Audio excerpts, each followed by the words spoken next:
Le ciel est plein de mystères. À travers toute l'Europe et depuis des décennies, des organismes gouvernementaux enquêtent secrètement sur des objets volants non identifiés. C'est un sujet qui passionne les gens. Beaucoup de personnes cherchent à savoir la vérité. Pour la première fois, nous avons rassemblé les signalements et témoignages recueillis sur tout le continent. Il vient du sud, il se dirige sur nous. Cet incident a marqué ma mémoire au fer rouge. Je ne pourrai jamais l'oublier. Selon certains experts, il y a des explications rationnelles.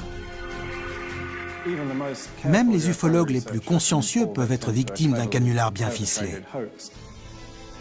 Mais certains événements défient tout entendement. Ce phénomène non identifié était et reste inexpliqué. Sommes-nous en présence de visiteurs d'un autre monde ou de phénomènes naturels? Nos gouvernements européens en savent-ils plus que ce qu'ils affirment? Les réponses se trouvent peut-être dans les dossiers secrets des ovnis d'Europe.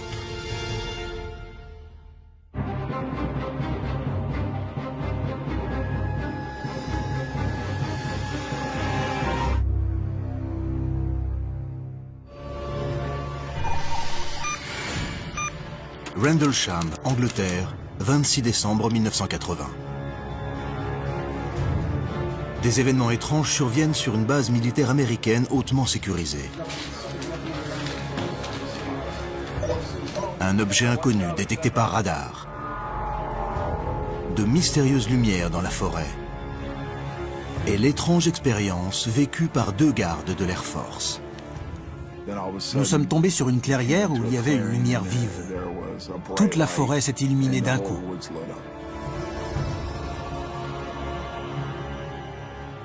On s'est jeté au sol. On a cru que c'était une explosion. L'incident de la forêt de Rendlesham est un cas de phénomène non identifié des plus troublants. C'est sans conteste l'apparition d'un ovni la plus intrigante qui ait eu lieu en Angleterre. Rendlesham est devenu le Roswell britannique. 30 ans ont passé. De nouvelles preuves vont permettre de rouvrir le dossier. Le contrôleur aérien Nigel Kerr révèle avoir détecté un objet inconnu sur son radar cette fameuse nuit. J'ai vu quelque chose. À Bentwaters, on m'a dit avoir également vu quelque chose. Que s'est-il vraiment passé à cet endroit? La base militaire américaine de Bentwaters. Le jour va bientôt se lever. Les gardes de l'Air Force John Burroughs et Jim Penniston voient une étrange lumière au-dessus de la forêt. On aurait presque dit des décorations de Noël avec des lumières de différentes couleurs. Craignant qu'un avion ne se soit écrasé, ils se rendent sur les lieux. On a décidé d'ouvrir la barrière et d'aller voir ce que cela pouvait bien être.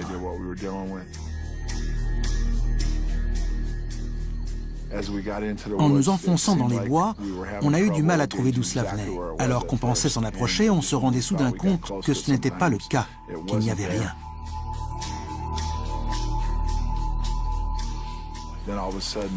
Puis nous sommes tombés sur une clairière où il y avait une vive lumière. Toute la forêt s'est illuminée d'un coup. On s'est jeté au sol. On a cru que c'était une explosion. On a compris que ce n'était pas un avion qui s'était écrasé. Nous étions face à une situation inconnue, une menace potentielle pour notre sécurité. Le mystère ne fait que s'épaissir. Quand je me suis relevé, la lumière s'est dissipée et un engin triangulaire est apparu.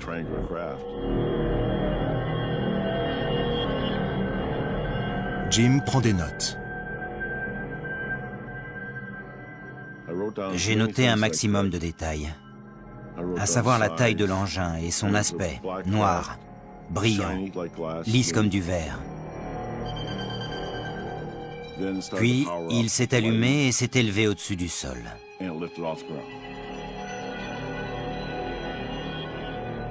La lumière affaiblit et l'engin s'est élevé au-dessus des arbres avant de filer vers la côte.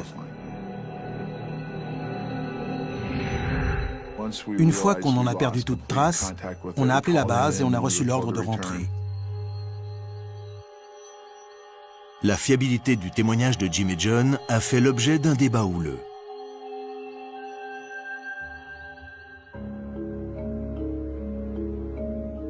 Nick Pope dirigeait le bureau des ovnis au ministère de la Défense britannique dans les années 1990.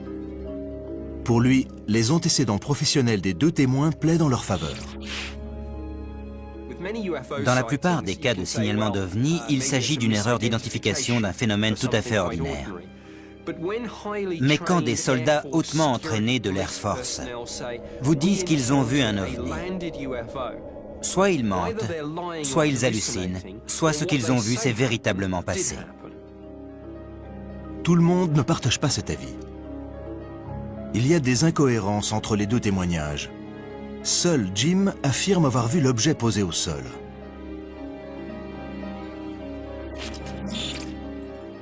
Le journaliste d'investigation Dave Clark pense qu'il pourrait y avoir une explication plus rationnelle.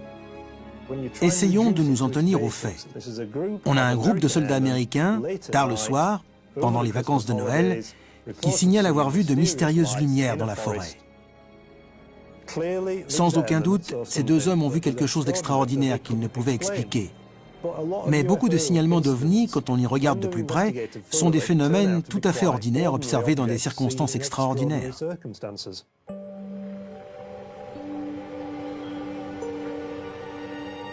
Plus tard ce matin-là, la sécurité de Bentwaters appelle la police.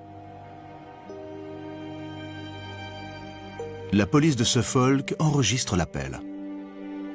Nous avons reçu un appel des forces de l'ordre de Bentwaters au sujet d'un signalement d'OVNI la nuit dernière.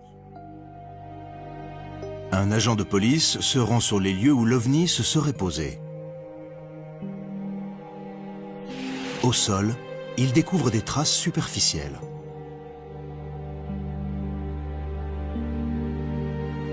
Il y avait 3 traces qui ne correspondaient à aucune empreinte connue.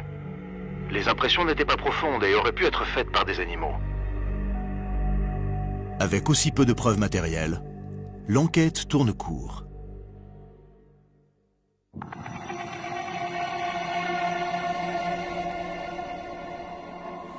Mais Jim et John ne sont pas les seuls à avoir vu d'étranges lumières dans le ciel ce soir-là.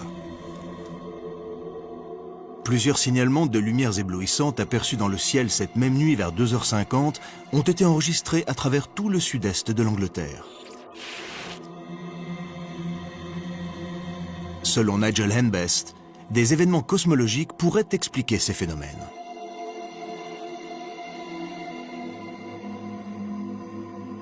La première lumière qui est apparue dans le ciel au-dessus de Rendlesham était sans aucun doute possible un météore. De nombreux astronomes amateurs de l'Association astronomique britannique, qui observent le ciel toutes les nuits, ont vu une étoile filante très brillante traverser l'Angleterre à la même heure exactement. Quand on observe une étoile filante, on a toujours l'impression qu'elle est plus près qu'elle ne l'est vraiment. Quand elle est vraiment très brillante, on appelle ce phénomène un bolide. C'est comme une boule de feu beaucoup plus brillante que n'importe quelle autre étoile. On peut facilement la confondre avec un avion en train de s'écraser. Cela arrive souvent et pas seulement dans le cas de Rendlesham. Ces deux militaires surentraînés ont-ils confondu un bolide avec la chute d'un appareil volant? Ou quelque chose s'est-il bel et bien posé dans la forêt? Cela pourrait être bien sûr quelque chose qui serait tombé dans la forêt depuis une très haute altitude. Mais il n'y en a aucune trace matérielle. Il n'y a rien, aucun débris que l'on puisse emporter et analyser en laboratoire. L'affaire manque d'éléments concluants. Il n'y a aucune trace matérielle. De nombreuses années ont passé depuis les premières déclarations des témoins. De l'eau a coulé sous les ponts. À chaque fois que ces deux soldats racontent cette histoire, ils l'embellissent un peu plus. Ils font des conférences dessus, apparaissent dans des livres et des articles. Ils font désormais partie de l'industrie des ovnis.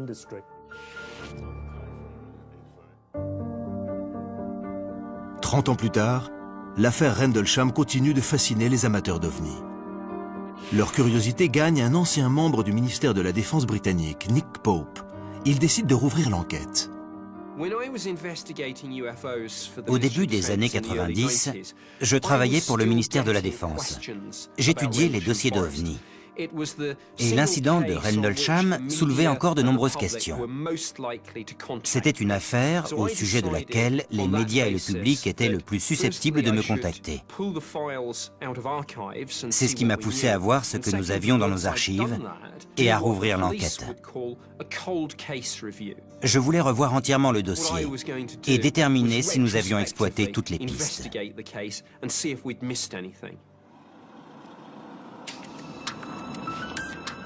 Son intérêt pour cette affaire n'a pas faibli au fil des années.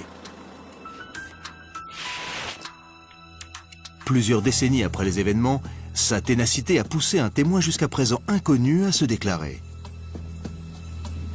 Nigel Kerr était devant l'écran de radar ce soir-là. C'est la première fois qu'il paraît en public pour faire part de ce qu'il a vu. On était entre Noël et le jour de l'an, une période vraiment très calme.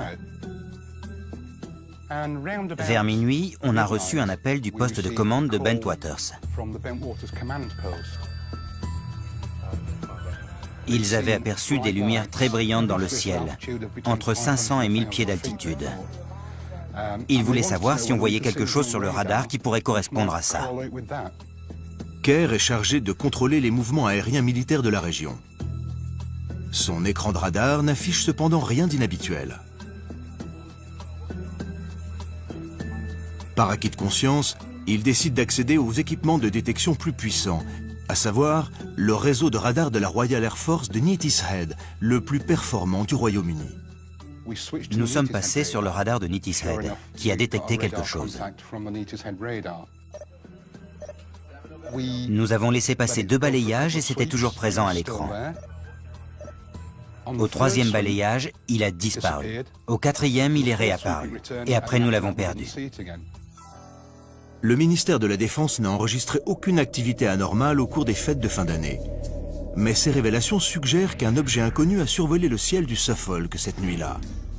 Le radar peut-il se tromper? Les radars ne sont pas infaillibles.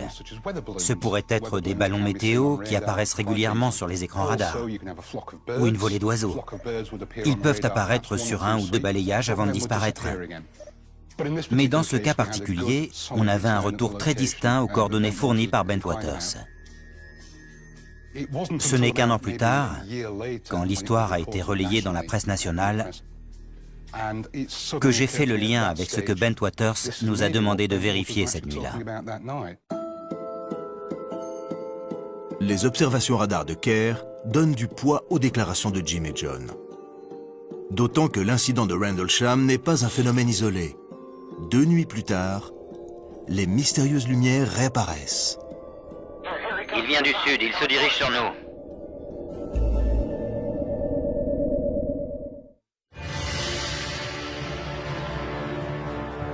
« 26 décembre 1980. Des soldats de l'US Air Force voient de mystérieuses lumières.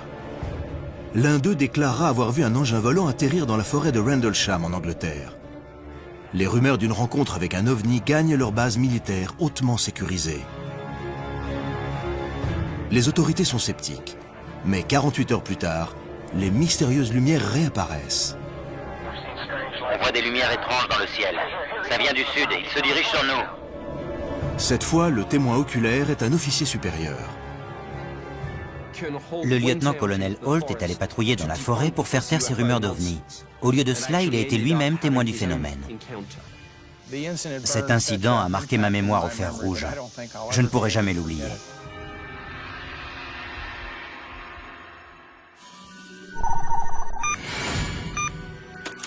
Les rapports sur ce qui va suivre divergent. Certains documents suggèrent que le lieutenant-colonel Holt se trompe dans les dates. Or, ce dernier est catégorique. Il se souvient des événements avec la plus grande clarté. Nous étions à un repas de fête de fin d'année. Nous venions de finir le plat principal quand un agent en service est venu. Il a insisté pour parler au commandant et à moi-même en privé. Il était blanc comme un linge. Il a dit « c'est revenu ». Perplexe, nous avons demandé « qu'est-ce qui est revenu ?» L'OVNI, a-t-il répondu.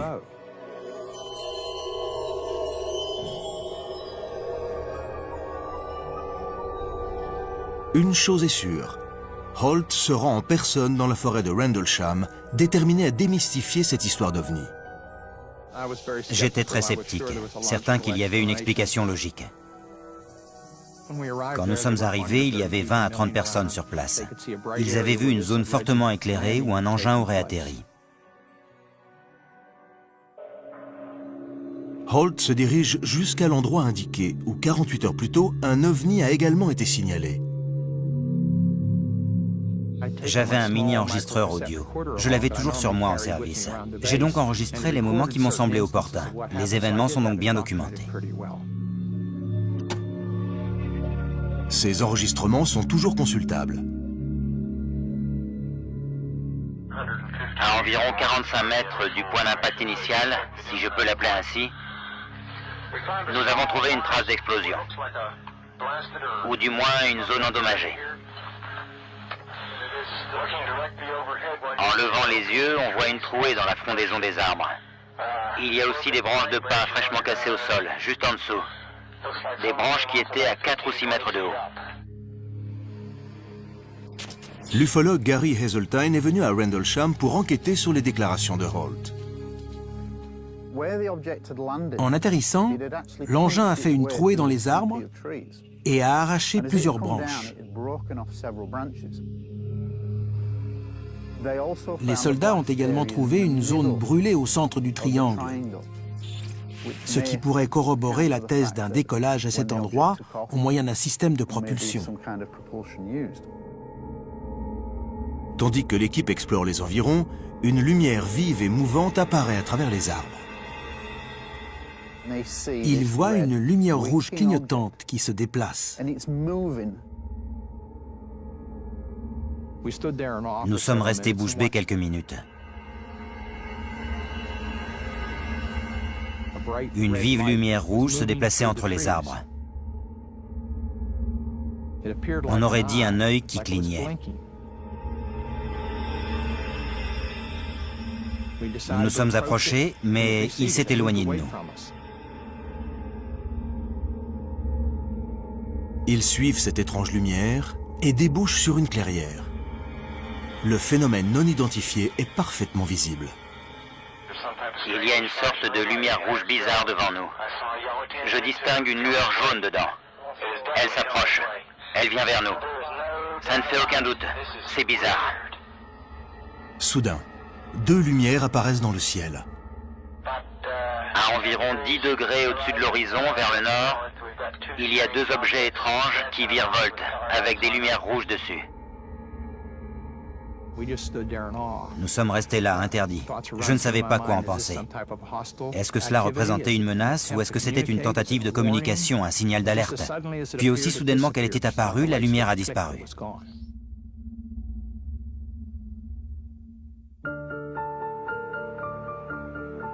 De retour à la base, Holt écrit un rapport et le transmet au commandant en chef en joignant ses enregistrements comme preuve. Le rapport colonel Holt est la notification officielle des événements au gouvernement. Le colonel Holt est probablement l'un des officiers les plus gradés à avoir officiellement signalé l'observation d'un ovni pendant son service. Son grade de commandant adjoint de la base et son scepticisme premier donnent du crédit à l'affaire. Mais tous les gens présents ce soir-là ne corroborent pas ces déclarations. Le supérieur de Holt, qui était à l'extérieur de la base, n'a vu aucune lumière étrange dans le ciel. D'autres pensent que la source lumineuse est un objet tout ce qu'il y a de plus terre-à-terre, le phare d'Orford Ness. Sur son enregistrement, on entend Holt décrire ce qu'il voit. Il suffit de l'écouter en regardant le phare et tout s'éclaire. Il dit « Le revoilà, il s'éloigne vers la côte ». C'est exactement ce que fait le faisceau lumineux du phare. On dirait qu'il s'éloigne vers la côte, juste sur l'horizon. Il bouge un peu et disparaît pour réapparaître. Orford Ness et son faisceau lumineux d'une intensité de 5 millions de candela se trouvent à 8 km au sud-est de la forêt de Rendlesham. Holt est catégorique, ce n'est pas ce qu'il a vu. Si vous me dites encore que c'est le phare, je ne vous réponds plus. On a vu un objet à tel endroit alors que le phare était à tel autre. On voyait bien le phare. Il a décrit des objets au nord, plusieurs objets au nord, et des objets au sud. Il a clairement décrit quelque chose qui se déplaçait dans le ciel. Le phare d'Orford Ness est loin de ce côté. Je défie quiconque de me trouver un phare volant. Dans sa déclaration, Holt dit avoir vu d'autres ovnis dans le ciel à ce moment-là. On a aperçu dans le ciel 3 objets ressemblant à des étoiles. 2 objets au nord et 1 au sud. Tous 3 à environ 10 degrés au-dessus de l'horizon. Quelle est la source de ces lumières?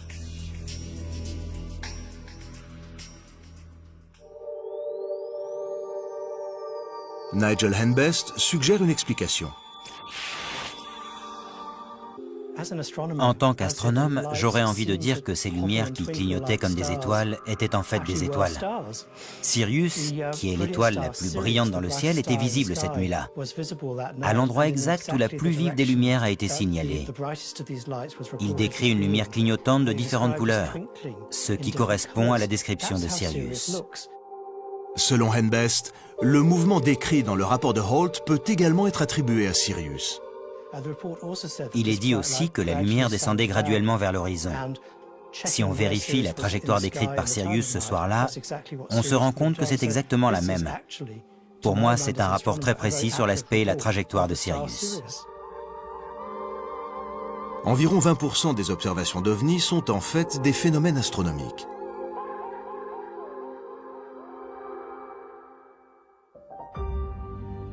Aujourd'hui encore, l'affaire Rendlesham reste sujette à controverse. Aucune théorie n'explique l'ensemble des événements décrits dans le rapport du lieutenant-colonel Holt.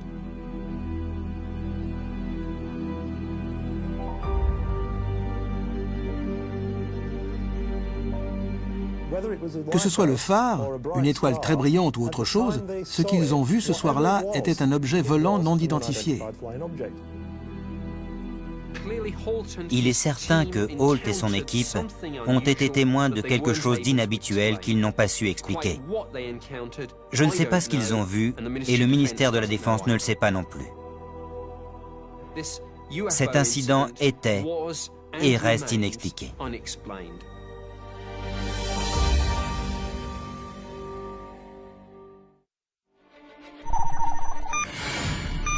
Venise, 17 août 1936. Le signalement de 3 objets volants non identifiés sème la panique au sein de l'armée de l'air italienne.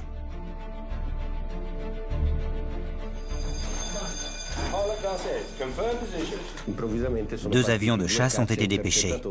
Mais quand ils se sont approchés des engins, dont un très gros de forme allongée et 2 plus petits, ils se sont éloignés à une vitesse incroyable. 60 ans plus tard, de mystérieux documents dévoilent les événements que le gouvernement de l'époque aurait étouffés.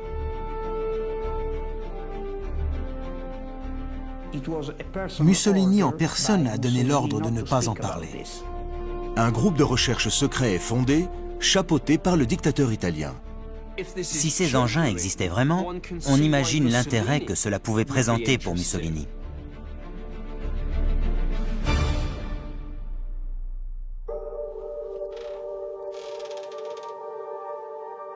Roberto Pinotti est un ufologue italien de renom. Il dirige le plus grand centre d'ufologie d'Italie. Il a consacré près d'un demi-siècle à étudier les signalements d'OVNI. En 1996, il reçoit un paquet anonyme. À l'intérieur, des documents prétendant être des rapports secrets du gouvernement sur des OVNI. Ces documents sont troublants car ils sont liés à un rapport daté du 22 août 1936 sur une observation faite au-dessus de Mestre, à Venise.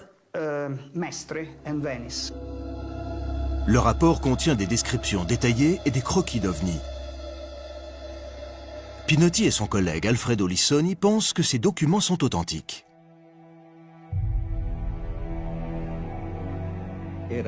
C'était la mi-journée. Il y avait une bonne visibilité. Soudainement, au-dessus de Venise, près de Mestre, est apparu un objet étrange. Une sorte de fusée. Un objet volant en forme de cigare avec un certain nombre de fenêtres. L'appareil qui survole le ciel vénitien est énorme. Les documents rapportent les observations détaillées des témoins. Il y avait plusieurs hublots.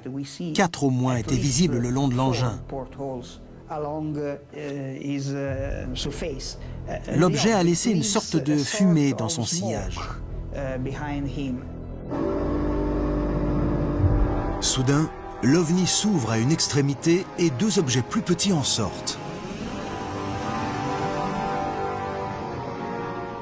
Le rapport décrit les 2 objets sortant de l'engin en forme de cigare comme étant des objets métalliques, ayant la silhouette de Saturne avec ses anneaux. Il y a 3 appareils non identifiés dans l'espace aérien italien. L'armée répond rapidement.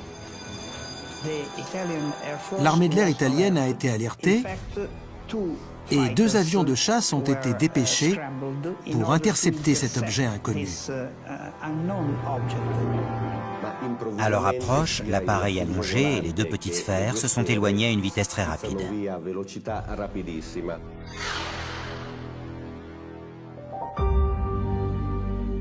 Que peuvent bien être ces objets?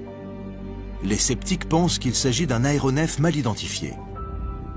En 1936, les zeppelins sont les moyens de transport aérien transatlantique les plus communs. Les dirigeables comme les zeppelins ont une forme allongée de cigare et sont équipés de moteurs à combustion générant de la fumée. Lessoni n'est pas convaincu. Les objets observés au-dessus de Venise ne pouvaient pas être des zeppelins. Les Italiens connaissaient bien ce type d'appareil. De plus, un zeppelin ne pouvait pas transporter 2 engins plus petits. Quelle que soit la nature de ces objets, ils impressionnent fortement le dictateur fasciste. Il réduit au silence les témoins principaux. Les témoins sont arrêtés par l'OVRA, la police des services secrets de Mussolini. 6 jours plus tard, ils sont transférés à Rome, où ils sont interrogés. Il y a des rapports. On leur a ordonné de ne pas divulguer ce qu'ils ont vu, au risque d'être internés en asile psychiatrique.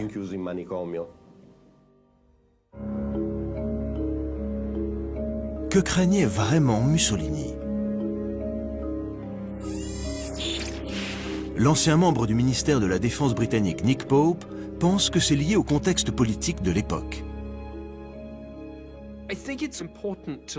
Il faut étudier ces documents relatifs aux ovnis dans leur contexte historique et politique. C'était alors une autre époque. On était en marche vers la Deuxième Guerre mondiale. Pendant la guerre, les sentiments d'affolement, de panique et de paranoïa sont à leur comble. La question est de savoir si cela a un lien avec les signalements d'OVNI et les phénomènes non identifiés en général. Mussolini pensait que ces soi-disant véhicules volants non conventionnels, selon la terminologie employée par les fascistes, étaient peut-être de nouvelles armes mises au point par l'Angleterre, la France ou l'Allemagne. D'après ce que nous savons, il les suspectait d'être de fabrication allemande. Des rumeurs selon lesquelles l'Allemagne a développé de nouvelles technologies révolutionnaires sont répandues dans toute l'Europe. De nombreuses rumeurs ont couru sur le développement de soucoupes volantes par les nazis. On entendait beaucoup parler de soucoupes volantes nazies.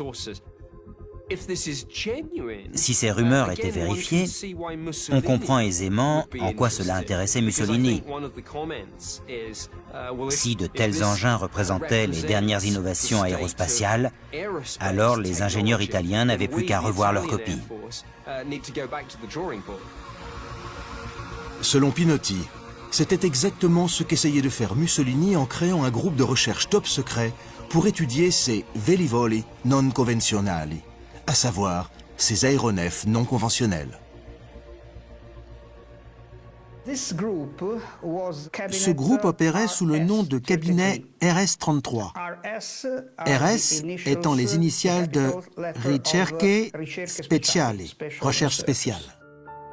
Les plus grands scientifiques, ingénieurs et astronomes italiens travaillent de concert pour élaborer une nouvelle technologie de vol en s'appuyant sur les descriptions des ovnis observés au-dessus de Venise. Mussolini leur a ordonné de copier ces nouveaux engins. Normalement, les aéroplanes sont de forme allongée avec des ailes de chaque côté. La technologie qu'ils essaient de développer mise au contraire sur des ailes de forme cuboïde ou tournante. En d'autres mots, ils essayaient de mettre au point des avions ronds. Si cela est authentique, les directives du gouvernement italien jettent un éclairage nouveau sur l'histoire des ovnis et en deviennent le premier signalement officiel. Jusqu'à présent, la naissance de l'ufologie est communément datée de la fin des années 1940, avec des événements comme ceux de Roswell. Les dossiers d'OVNI datant de l'ère de Mussolini sont très intéressants, car s'ils s'avèrent authentiques, cela réécrirait toute l'histoire moderne des phénomènes ufologiques. Les premiers signalements de soucoupes volantes ne remontaient jusqu'à présent qu'en 1947. Si on apprend de sources sûres que Mussolini s'y intéressait déjà dans les années 30, cela revisiterait toute l'histoire des ovnis. C'est une histoire extraordinaire. Est-elle seulement vraie? L'auteur et ufologue britannique Mark Pilkington est venu enquêter à Venise.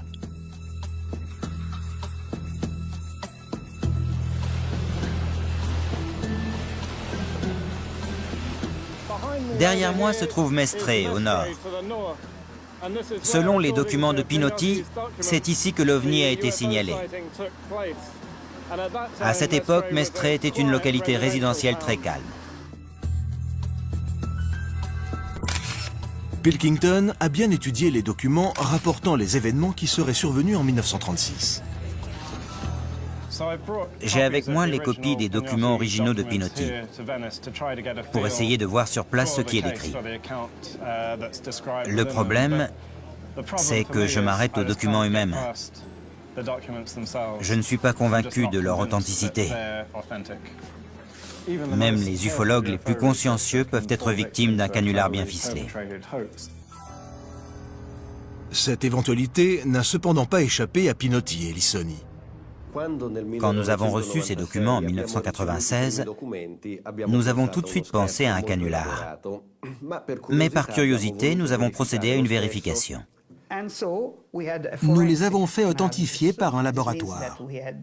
Le papier a été analysé et les résultats des analyses ont prouvé que tout était authentique. Pour Pilkington, il reste des questions en suspens. Ce qui éveille le plus mes soupçons, c'est le contexte et la façon dont ils ont été reçus. C'était un dépôt anonyme, ce qui veut dire que Pinotti n'a aucun moyen de vérifier ses sources. Et ce que je trouve le plus significatif, c'est le moment choisi pour dévoiler ces documents, à savoir en 1996.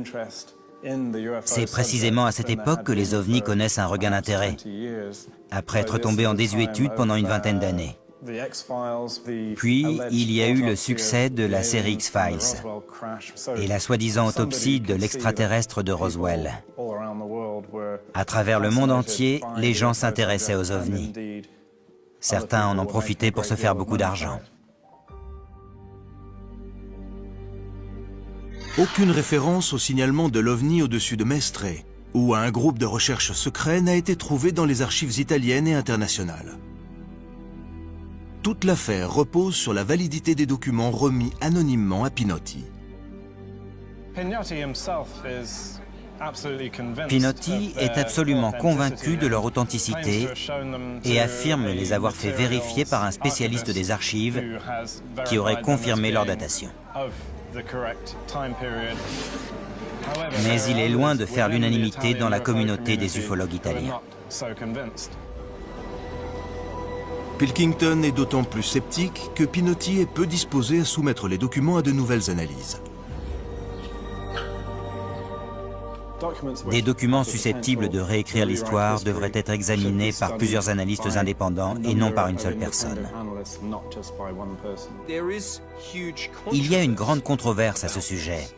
Si c'est un canular, il est très élaboré et extrêmement bien ficelé. Ce que j'en pense, je n'arrive pas à trancher. Toute cette affaire est très excitante. L'idée d'un groupe de recherche clandestin sur les ovnis créé par Mussolini titille tout de suite notre imaginaire. Cela ferait d'ailleurs un super film de science-fiction, un de ceux que j'irais volontiers voir. Mais tout tend à affirmer qu'il ne s'agit en fait que d'une mystification très bien élaborée.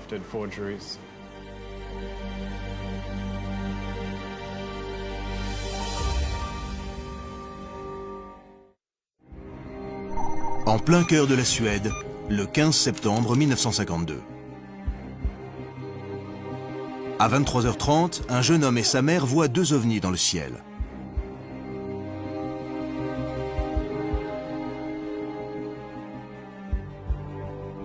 Suite à leur signalement, le ministère de la Défense suédois mène une enquête complète. Cette affaire deviendra la plus célèbre de toute l'histoire de l'ufologie du pays.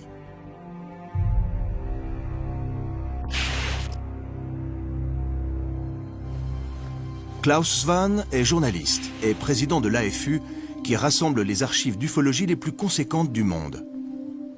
Il a consacré de nombreuses années à étudier les documents émis par le gouvernement suédois. La photo prise par Niels Frost dans les environs de Mora est probablement la photo d'OVNI la plus étudiée de Suède. Elle est d'autant plus intéressante que les militaires n'ont pas réussi à identifier ce que c'était.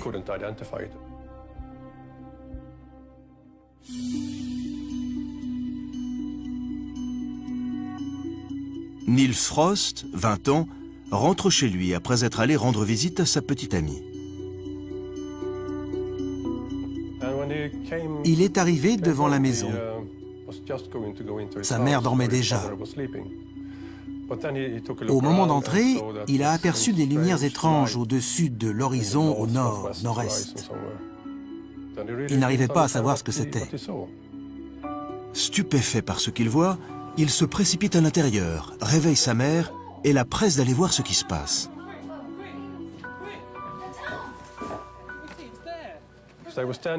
Ils se sont tenus sur le pas de la porte pour regarder cette lumière se déplacer lentement dans le ciel. Puis ils ont vu une deuxième lumière plus petite venir à la suite de la première. Niels a déclaré qu'elle faisait environ 15 cm de diamètre. D'après l'angle et la distance au loin, ce devait être quelque chose de très gros. Il illuminait les nuages. Ce devait être une source de lumière très puissante. Cet incident n'aurait certainement pas été pris au sérieux par les autorités si Niels n'avait pas eu la présence d'esprit de prendre des photos. Il a pris 2 photos de cette mystérieuse lumière. Et on voit ici un peu plus bas une deuxième lumière plus petite. Sur ce cliché, on voit bien la ligne des arbres. L'objet se trouve juste au-dessus. Ces photos ont déconcerté les chercheurs plusieurs décennies durant. Eva Bernhardsdotter est chercheuse à l'agence suédoise de défense. Elle sait que l'armée a pris cette affaire très au sérieux.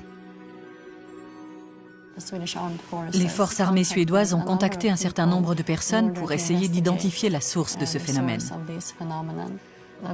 Des scientifiques de renom ont examiné ces photos et ont déclaré qu'il était impossible d'identifier la source de cette lumière. La plus grosse devait être très intense, beaucoup plus intense que la lumière de la Lune. Elle a même probablement endommagé la pellicule. Ils ont examiné le négatif. En son centre, il y a eu une telle surexposition que la pellicule a presque brûlé. Mais l'expert en photographie Paul Ellis est sceptique. Il doute que la source lumineuse ait pu détériorer le négatif. Il est très peu probable que cette source de lumière ait pu endommager la pellicule photo. Je suis allé dans le cercle arctique et l'on y voit d'étranges lumières dans le ciel. Pas seulement les lumières du pôle, mais d'autres lumières vraiment inhabituelles. Quelle est donc la nature de cette lumière si vive? Les militaires de l'époque ont un moment pensé qu'il pouvait s'agir de foudre en boule, un phénomène météorologique rarissime. La foudre en boule est un phénomène très mystérieux. De nombreuses personnes, dont des scientifiques, ont signalé en avoir vu, et ce depuis plusieurs siècles.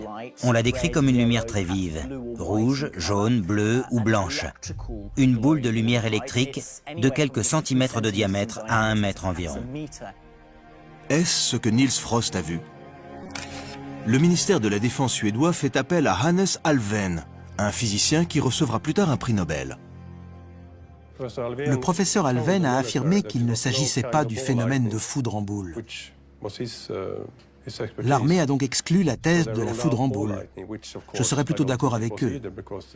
Ces lumières sont restées trop longtemps dans le ciel et elles ne ressemblaient pas à de la foudre en boule. Voici la conclusion du professeur Alfvén.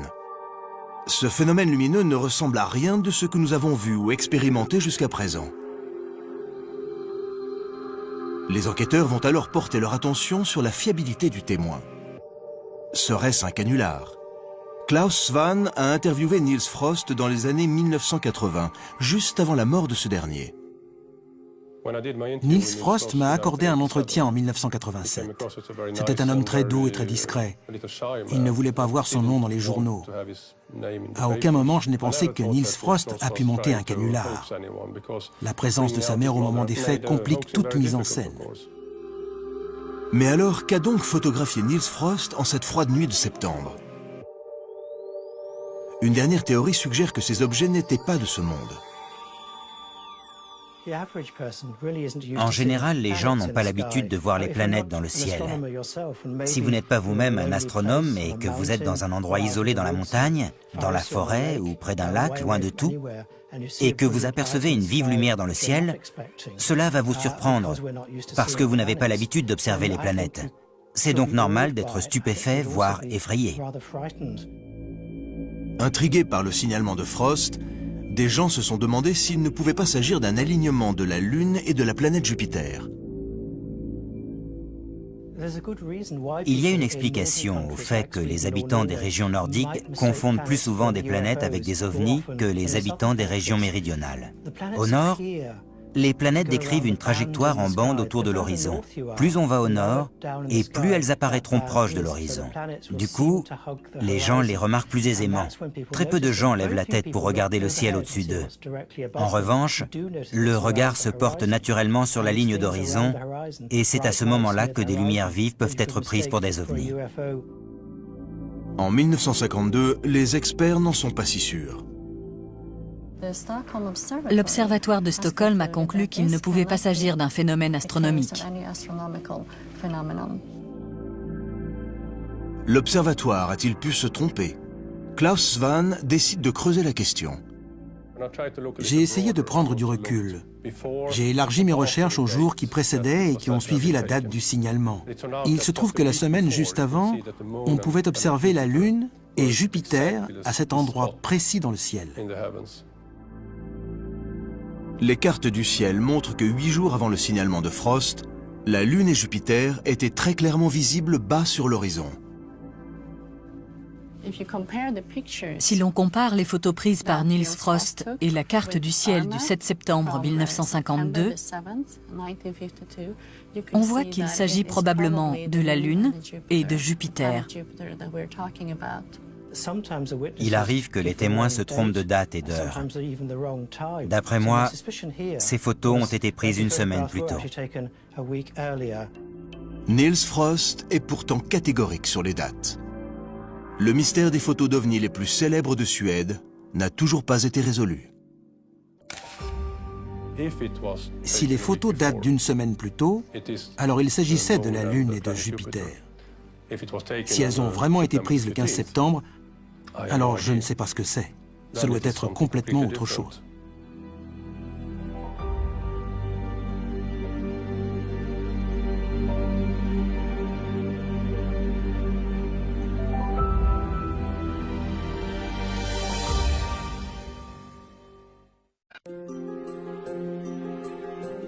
Le ciel est plein de mystères. À travers toute l'Europe et depuis des décennies, des organismes gouvernementaux enquêtent secrètement sur des objets volants non identifiés. C'est un sujet qui passionne les gens. Beaucoup de personnes cherchent à savoir la vérité. Pour la première fois, nous avons rassemblé les signalements et témoignages recueillis sur tout le continent. Il vient du sud, il se dirige sur nous. Cet incident a marqué ma mémoire au fer rouge. Je ne pourrai jamais l'oublier. Selon certains experts, il y a des explications rationnelles. Même les ufologues les plus consciencieux peuvent être victimes d'un canular bien ficelé. Mais certains événements défient tout entendement. Ce phénomène non identifié était et reste inexpliqué. Sommes-nous en présence de visiteurs d'un autre monde ou de phénomènes naturels? Nos gouvernements européens en savent-ils plus que ce qu'ils affirment? Les réponses se trouvent peut-être dans les dossiers secrets des ovnis d'Europe.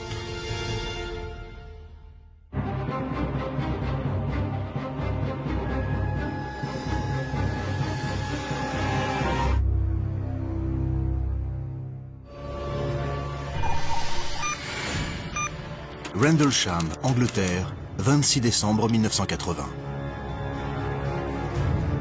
Des événements étranges surviennent sur une base militaire américaine hautement sécurisée.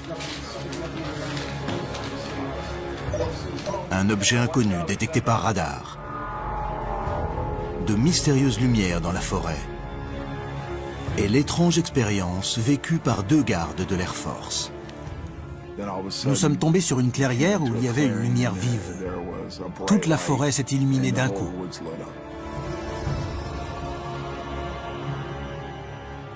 On s'est jeté au sol. On a cru que c'était une explosion. L'incident de la forêt de Rendlesham est un cas de phénomène non identifié des plus troublants. C'est sans conteste l'apparition d'un ovni la plus intrigante qui ait eu lieu en Angleterre. Rendlesham est devenu le Roswell britannique. 30 ans ont passé. De nouvelles preuves vont permettre de rouvrir le dossier. Le contrôleur aérien Nigel Kerr révèle avoir détecté un objet inconnu sur son radar cette fameuse nuit. J'ai vu quelque chose. À Bentwaters, on m'a dit avoir également vu quelque chose. Que s'est-il vraiment passé à cet endroit? La base militaire américaine de Bentwaters. Le jour va bientôt se lever. Les gardes de l'Air Force John Burroughs et Jim Penniston voient une étrange lumière au-dessus de la forêt. On aurait presque dit des décorations de Noël avec des lumières de différentes couleurs.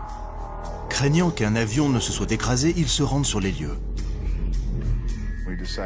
On a décidé d'ouvrir la barrière et d'aller voir ce que cela pouvait bien être.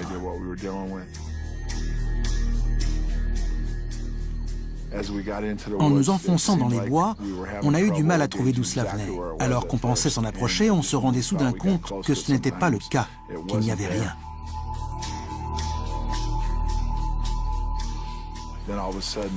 Puis nous sommes tombés sur une clairière où il y avait une vive lumière. Toute la forêt s'est illuminée d'un coup. On s'est jeté au sol. On a cru que c'était une explosion. On a compris que ce n'était pas un avion qui s'était écrasé. Nous étions face à une situation inconnue, une menace potentielle pour notre sécurité. Le mystère ne fait que s'épaissir. Quand je me suis relevé, la lumière s'est dissipée et un engin triangulaire est apparu.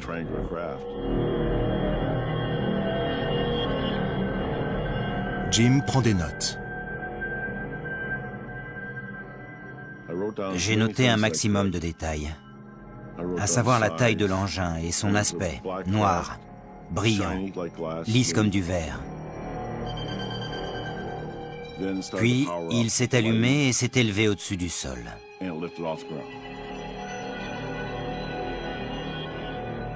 La lumière affaiblit et l'engin s'est élevé au-dessus des arbres avant de filer vers la côte. Une fois qu'on en a perdu toute trace, on a appelé la base et on a reçu l'ordre de rentrer. La fiabilité du témoignage de Jim et John a fait l'objet d'un débat houleux.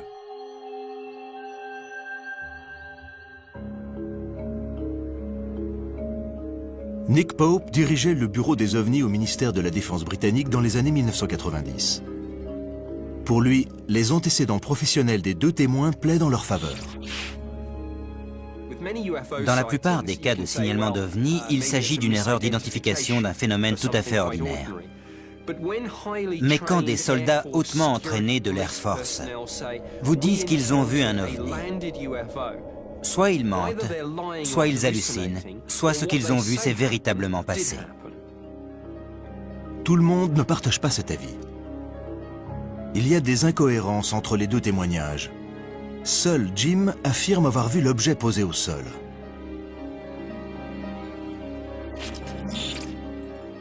Le journaliste d'investigation Dave Clark pense qu'il pourrait y avoir une explication plus rationnelle. Essayons de nous en tenir aux faits. On a un groupe de soldats américains, tard le soir, pendant les vacances de Noël, qui signalent avoir vu de mystérieuses lumières dans la forêt.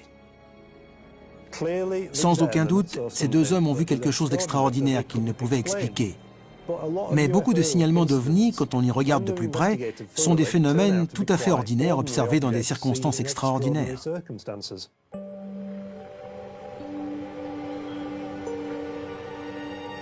Plus tard ce matin-là, la sécurité de Bentwaters appelle la police. La police de Suffolk enregistre l'appel. Nous avons reçu un appel des forces de l'ordre de Bentwaters au sujet d'un signalement d'OVNI la nuit dernière. Un agent de police se rend sur les lieux où l'OVNI se serait posé. Au sol, il découvre des traces superficielles.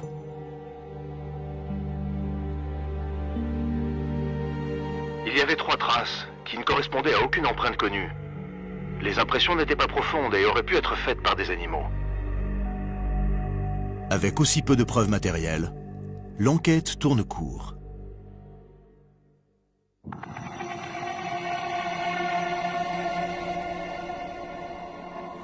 Mais Jim et John ne sont pas les seuls à avoir vu d'étranges lumières dans le ciel ce soir-là. Plusieurs signalements de lumières éblouissantes aperçues dans le ciel cette même nuit vers 2h50 ont été enregistrés à travers tout le sud-est de l'Angleterre. Selon Nigel Henbest, des événements cosmologiques pourraient expliquer ces phénomènes.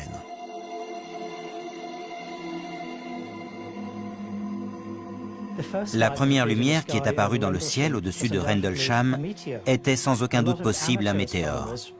De nombreux astronomes amateurs de l'Association astronomique britannique, qui observent le ciel toutes les nuits, ont vu une étoile filante très brillante traverser l'Angleterre à la même heure exactement.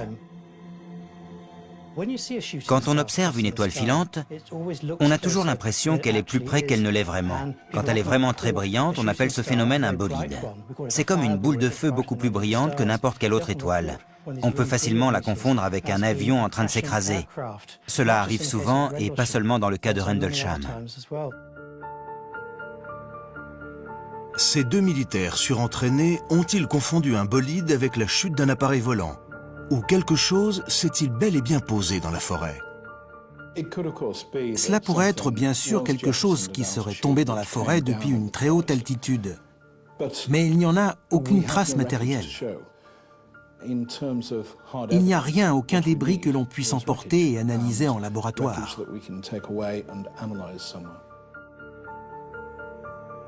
L'affaire manque d'éléments concluants. Il n'y a aucune trace matérielle. De nombreuses années ont passé depuis les premières déclarations des témoins. De l'eau a coulé sous les ponts. À chaque fois que ces deux soldats racontent cette histoire, ils l'embellissent un peu plus. Ils font des conférences dessus, apparaissent dans des livres et des articles. Ils font désormais partie de l'industrie des ovnis.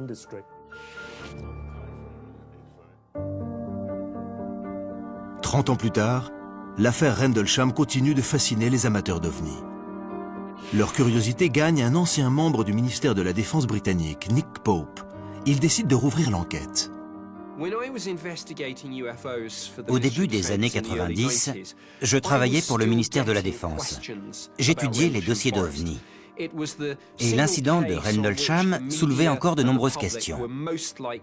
C'était une affaire au sujet de laquelle les médias et le public étaient le plus susceptibles de me contacter. C'est ce qui m'a poussé à voir ce que nous avions dans nos archives et à rouvrir l'enquête. Je voulais revoir entièrement le dossier et déterminer si nous avions exploité toutes les pistes.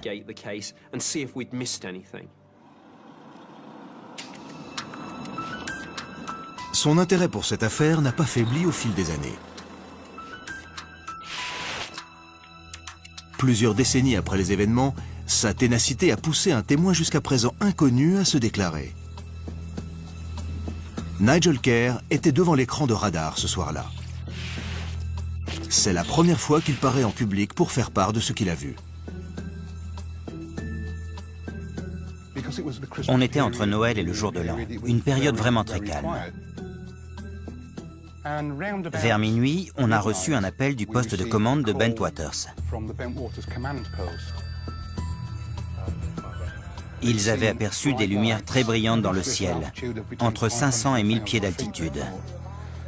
Ils voulaient savoir si on voyait quelque chose sur le radar qui pourrait correspondre à ça. Kerr est chargé de contrôler les mouvements aériens militaires de la région. Son écran de radar n'affiche cependant rien d'inhabituel. Par acquis de conscience, il décide d'accéder aux équipements de détection plus puissants, à savoir le réseau de radar de la Royal Air Force de Neatishead, le plus performant du Royaume-Uni. Nous sommes passés sur le radar de Neatishead, qui a détecté quelque chose.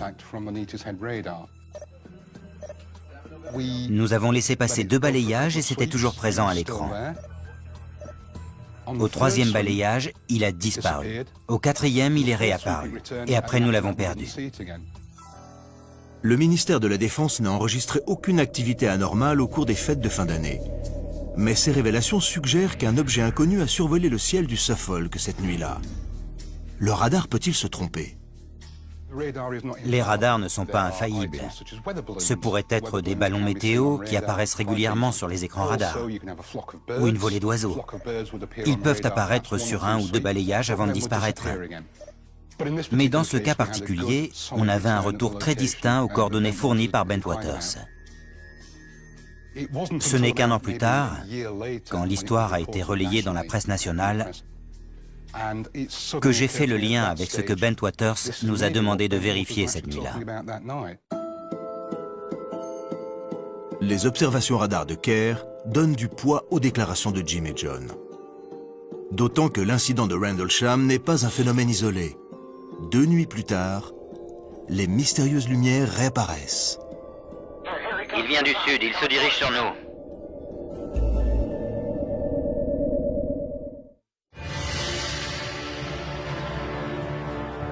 « 26 décembre 1980.